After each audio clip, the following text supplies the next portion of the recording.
जय श्री कृष्ण दोस्तों, आज मैं आप लोगों के साथ धनिया की पंजीरी और माखन मिश्री की रेसिपी शेयर करने वाली हूँ, जो बनाने में सबसे आसान है और ये भगवान को सबसे ज़्यादा प्रिय है। जन्माष्टमी के दिन हर घर में, हर मंदिर में ये प्रसाद के रूप में बनाई जाती है। आप इसे ज़रूर बनाइएगा। तो चलिए बनाते हैं। अब एक पैन में 2 चम्मच देसी घी डालेंगे और इसको हल्का सा मेल्ट होने देंगे। आप सभी को जन्माष्टमी की ढेर सारी शुभकामनाएं। हमारा घी हल्का सा मेल्ट हो चुका है। अब इसके अंदर 15 से 20 बादाम डालेंगे और इनको हल्का सा रोस्ट कर लेंगे। गैस को लो टू मीडियम रखना है, इस बात का जरूर ध्यान रखें। अगर आप हमारे चैनल पे नए हैं तो चैनल को जरूर सब्सक्राइब कर लें और पास के बेल बटन को ऑल पर जरूर प्रेस करें, ताकि हमारे आने वाले नए वीडियो का नोटिफिकेशन तुरंत मिल सके।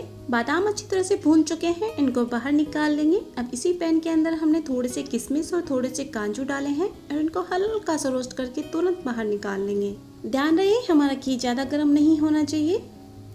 अब इसके अंदर हम 1 कप मखाने ऐड करेंगे और इसे भी हल्का सा भून लेंगे। इनको चेक करने के लिए आप इनमें से एक को निकाल कर तोड़ के चेक कर सकते हैं। ये हल्के से क्रंची हो जाएंगे। इनको लगातार चलाते रहना है और गैस को पूरे प्रोसेसिंग में लो टू मीडियम रखना है। अब इनको बाहर निकाल लेंगे। अब इसी पैन के अंदर फिर से हम 1 चम्मच घी डालेंगे। हल्का सा मेल्ट होते ही इसके अंदर 2 चम्मच चिरौंजी डालेंगे, 2 चम्मच तरबूज के बीज डालेंगे। इनको हल्का सा रोस्ट करना है और तुरंत रोस्ट होते ही इनको निकाल लेना है। ज़्यादा से ज़्यादा ये 30 सेकंड जितना ही इनको रखना है। हल्का सा चटकने लगे तब निकाल लेना है। चिरौंजी और तरबूज के बीजों को निकालने के बाद में हल्का सा इसके अंदर घी बच जाएगा। इसी के अंदर हम 2 चम्मच खसखस डालेंगे और इनको हल्का सा रोस्ट कर लेंगे। जब खसखस अच्छे से पक जाती है तो उसके दाने फूल कर बड़े हो जाते हैं साइज में हल्के से, उसको तुरंत उसी टाइम हम बाहर निकाल लेंगे। लगातार इसको चलाते रहना है। देखो ये हल्के हल्के फूल चुके हैं। अब इनको तुरंत बाहर निकाल लेंगे। अब इसी पैन के अंदर हम फिर से 1 चम्मच घी डालेंगे। हल्का सा मेल्ट होने के बाद में इसके अंदर 1 कटोरी नारियल का बूरा ऐड करेंगे और इसको हल्का सा रोस्ट कर लेंगे। हमने ये घर का बना हुआ नारियल का बूरा यूज़ किया है, आप मार्केट वाला भी उसमें ले सकते हैं। अगर आप घर पे बनाना चाहते हैं तो सूखे नारियल को ग्रेट कर लें, वो बनकर तैयार हो जाएगा। इसका हल्का हल्का कलर चेंज होने लग गया है। अब इसी टाइम हम इसको बाहर निकाल लेंगे। अब इसी पैन के अंदर हमने 1 बड़ा चम्मच घी ऐड किया है। हल्का सा मेल्ट होने के बाद में इसके अंदर 1 कटोरी धनिया पाउडर डालेंगे। ये घर का बना हुआ धनिया पाउडर है, आप मार्केट वाला भी उसमें ले सकते हैं। अगर आप साबुत धनिया से बनाना चाहते हैं तो इसकी जगह साबुत धनिया को ऐड करें और इसको हल्का सा रोस्ट करने के बाद में मिक्सी जार के अंदर डाल के इसको ग्राइंड कर लें। इसको हल्की खुशबू आने तक लगातार चलाते रहना है और गैस को लो टू मीडियम रखना है। आटे की पंजीरी बनाना चाहते हैं तो ऊपर के आई बटन पे क्लिक करें या आप हमारे चैनल पे जाके देख सकते हैं। ये दोनों ही खाने में बहुत ज़्यादा टेस्टी होती है और ये दोनों ही भगवान को बहुत ज़्यादा प्रिय होती हैं।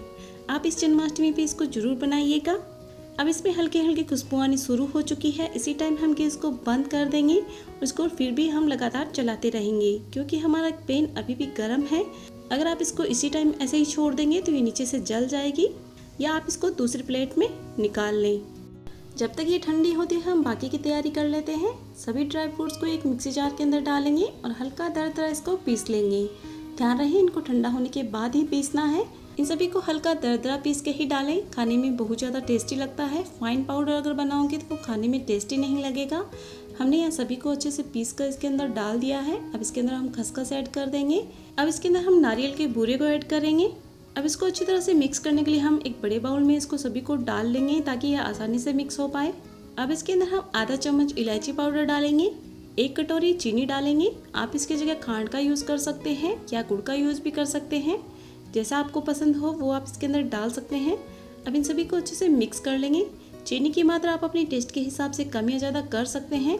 वैसे धनिया थोड़े से खाने में हल्का सा कड़वा होता है, इसलिए इसमें चीनी की मात्रा थोड़ी सी ज़्यादा ही डालें। आप पंजीरी के अंदर जो ड्राई फ्रूट ऐड करना चाहते हैं वो कर सकते हैं, इनकी मात्रा भी कम या ज़्यादा कर सकते हैं, या आप इनमें से जो भी स्किप करना चाहें कर सकते हैं। अच्छी तरह से मिक्स होने के बाद में इसको हम प्लेट के अंदर डाल देंगे और थोड़े से ऊपर से हम इसको गार्निश कर देंगे। आप इसे स्टोर करके भी रख सकते हैं, काफ़ी दिन तक इसको खा सकते हैं। ये बहुत ज़्यादा टेस्टी और बहुत ज़्यादा हेल्दी होती है। अब इसके अंदर हमने तुलसी के पत्ते ऐड किए हैं और ये हमारा प्रसाद बनकर तैयार है। अब हम बनाएंगे माखन मिश्री, जो हमने पहले से बनाकर तैयार कर रखी है। ये कैसे बनती है तो चलिए बनाते हैं। इसके लिए हमें थोड़ा सा माखन चाहिए और थोड़ी सी मिश्री चाहिए। हमने यहाँ 4 चम्मच माखन लिया है, ये घर का बना हुआ माखन है। अब इसको एक बड़ी कटोरी में हम डाल लेंगे, जिससे हमें फेंटने में थोड़ी आसानी होगी।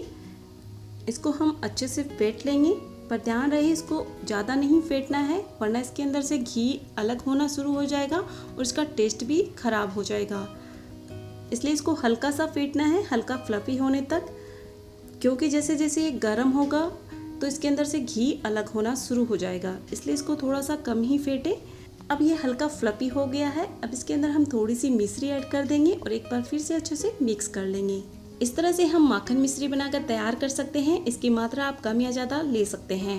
लो जी, हमारी धनिया की पंजीरी और माखन मिश्री दोनों बनकर तैयार है। आप इस जन्माष्टमी पे जरूर बनाइएगा और भगवान को प्रसाद में जरूर चढ़ाइएगा। आपको ये कैसी लगी कमेंट बॉक्स में जरूर बताइएगा। पसंद आए तो लाइक और शेयर करना ना भूलें। आप सभी को जन्माष्टमी की ढेर सारी शुभकामनाएं। अगर आपका कोई भी सवाल है कमेंट बॉक्स में पूछ सकते हैं, हम उसका रिप्लाई जरूर देंगे। तो चलिए हम फिर मिलते हैं नई रेसिपी के साथ अगले वीडियो में। तब तक के लिए bye bye and take care.